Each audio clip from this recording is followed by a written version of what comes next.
Magandang tanghali sa ating lahat. Today is Friday. Magluluto po tayo ngayon ng munggo. Ayan po ang aking mga sangkap. Ito na po siya. Pinakukuluan siya.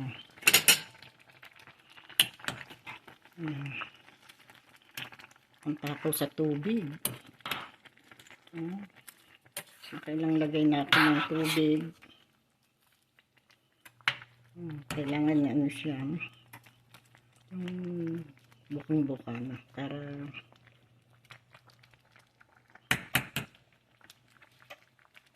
maigisa na siya. Hintayin natin siya pa isa pang kulo, guys.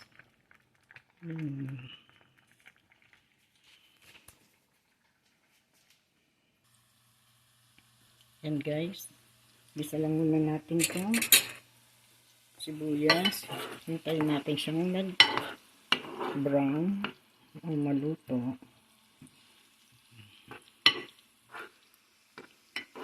Pag alam natin okay na siya, lagay naman natin ang bawang. Diyan.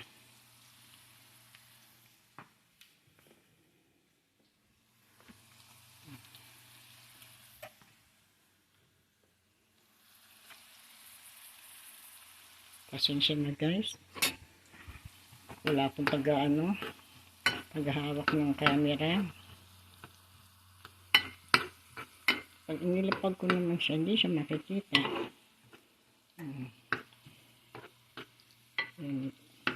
Gisa-gisa lang yan. Gisa-gisa. Pag okay na yan, saka natin ilagay ang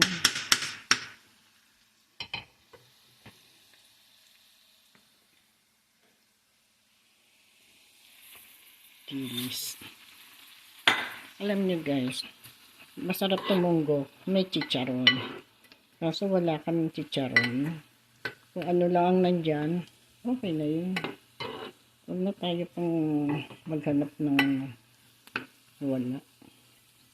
Gusto natin yan. Ang bango na. Naamoy na siya, guys.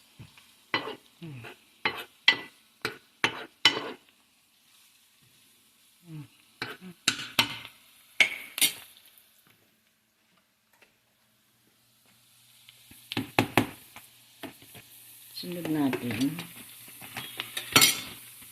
itong baboy.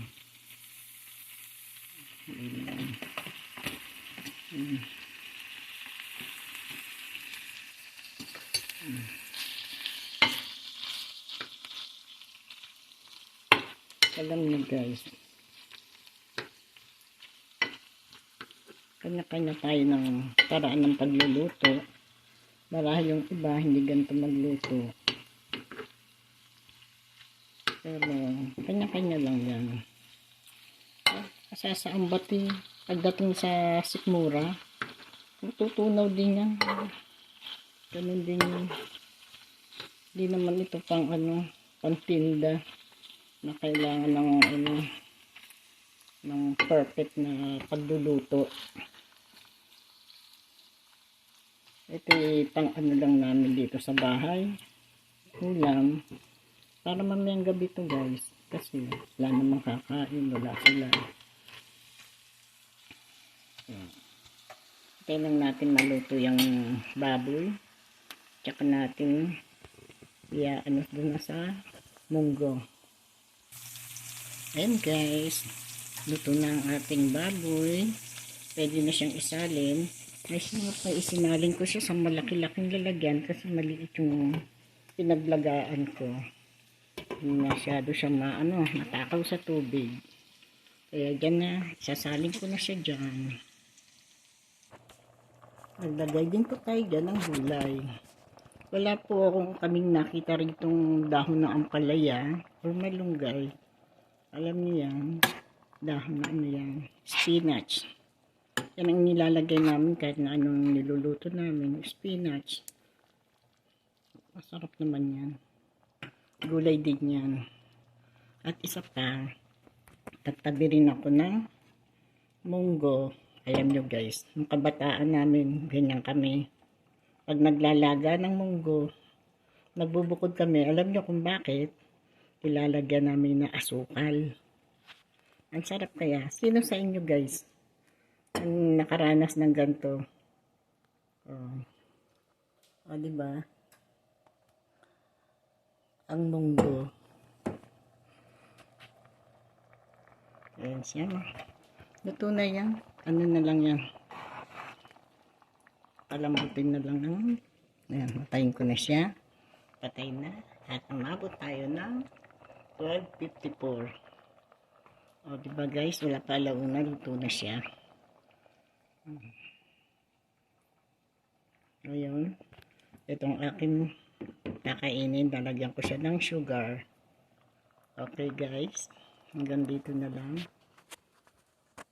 Hanggang dito na lang ang aking vlog. Paalam. God bless. Jesus loves you. Bye. Ang munggo.